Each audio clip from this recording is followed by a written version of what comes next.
Hi mga kasyet! Hoy!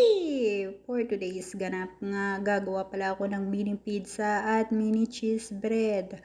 Pinapagawa yan ng alaga ko at nung isang araw pa daw niyang gustong kainin yan. Hoy! Hindi ko nga naman maintindihan. Marami nga namang tinapay dito sa bahay. Pero yung tinapay ko talaga ang hinahanap-hanap niya.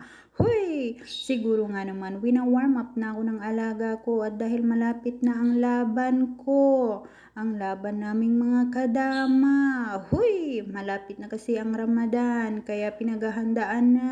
Huy! Madalas kasi yan ang hinahanda tuwing Ramadan, ang tinapay at ang sopas na gagawin ko ngayon o shorba na tinatawag nila.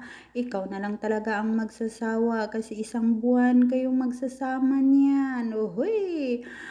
Kaya paghahandaan talaga ang laban na yan kasi kalaban mo puyat at pagod. Pero kung sinuswerte ka naman, abangan mo rin ang hadiah mo. Huy!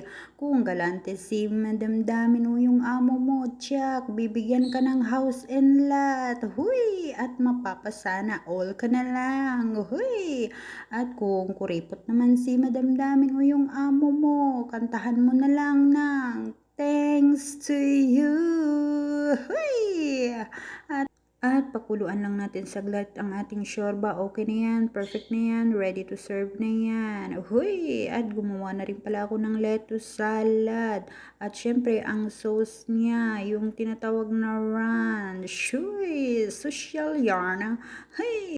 Request din kasi yan ng alaga kong dalaga, ang alaga kong aesthetic. Huy!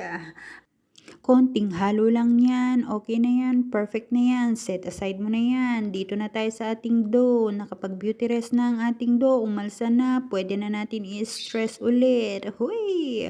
Gumawa na pala ako ng cheese bread dyan. Yung ginamit ko is curry cheese. Siniwa or hinati ko lang ng 3 or 2. Depende na yan sa iyo.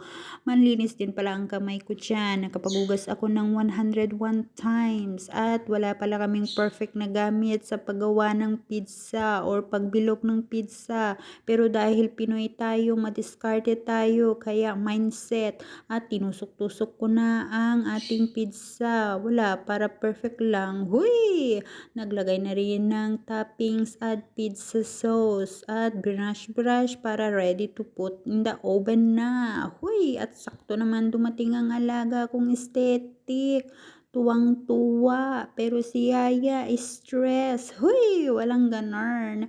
At perfect na. Okay na yan. Luto na. Huy!